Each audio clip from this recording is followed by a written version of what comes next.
Hello मेरे दोस्तों, नमस्कार। कैसे हो? आशा करती हूँ अच्छे होंगे। तो आज मैं आपसे बात करने वाली हूँ कि बच्चों को कितनी आज़ादी देनी चाहिए और किस तरीके से आज़ादी उनको देनी चाहिए। फर्स्ट पॉइंट, जब बच्चे खेलने गए हों तब उनको आज़ाद थोड़ा फ्री छोड़ना चाहिए ताकि वो अपने फ्रेंड्स से मिलें या किसी से फ्रेंडशिप करना चाहते हैं तब बनाए। हाँ, बच्चों पर नज़र पूरी बनाए रखें, बिकॉज़ छोटे बच्चों को ऐसे नहीं छोड़ा जाता। बड़े बच्चों पर भी नज़र बनाए रखें, उन्हें दोस्ती करने दें, उन्हें खुलकर बातें करने दें, उनके दिल में जो भी है वो करने दें।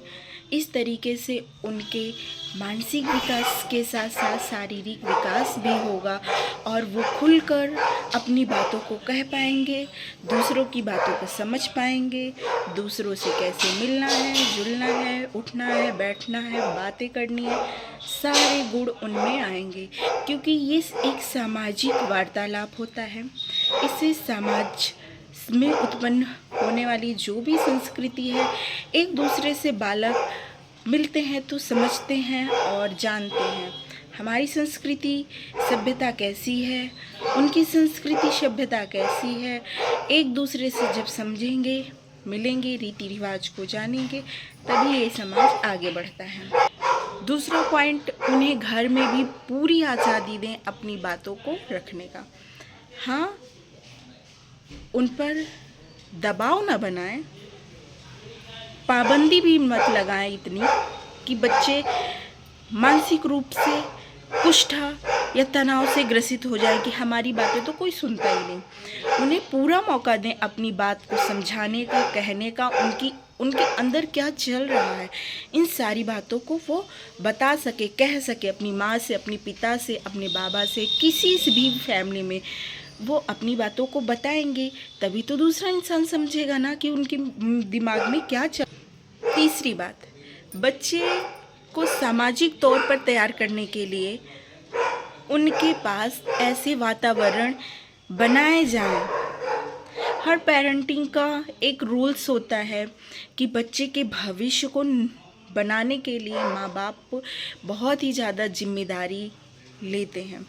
वैसे ही वातावरण बनाया जाए, परिवार का माहौल वैसे ही तय किया जाए ताकि बच्चा उस परिवार में रहते हुए किसी भी राज्य में, किसी भी सदस्य के पास कभी भी कहीं भी जाए वो तो अपने आप को उस माहौल में ढाल सके।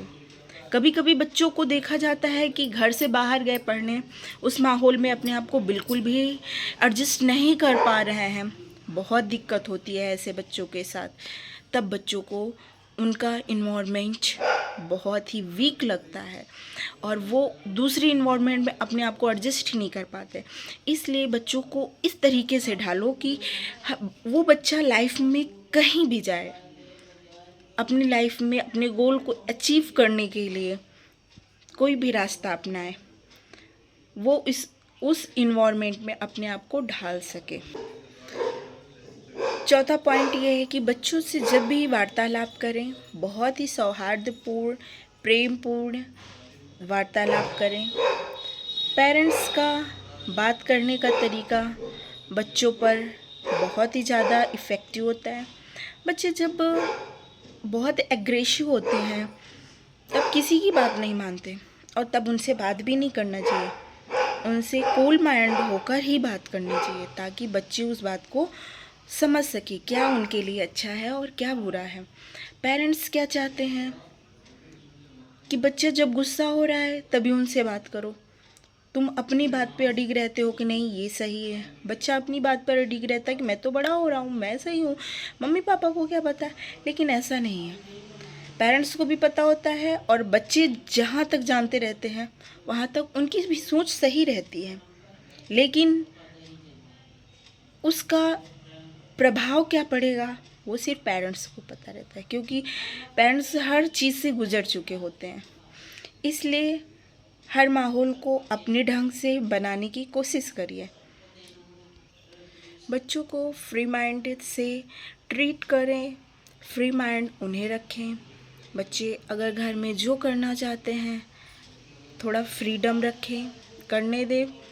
फिर बाद में समझाएं कि एक चीज़ गलत थी, इस तरीके से नहीं करना चाहिए था। ये सारी चीज़ें समझाएं और करें उनके साथ। जब आप इस तरीके से व्यवहार करेंगे तो आपके बच्चों में परिवर्तन ज़रूर देखने को मिलेगा। Thank you so much.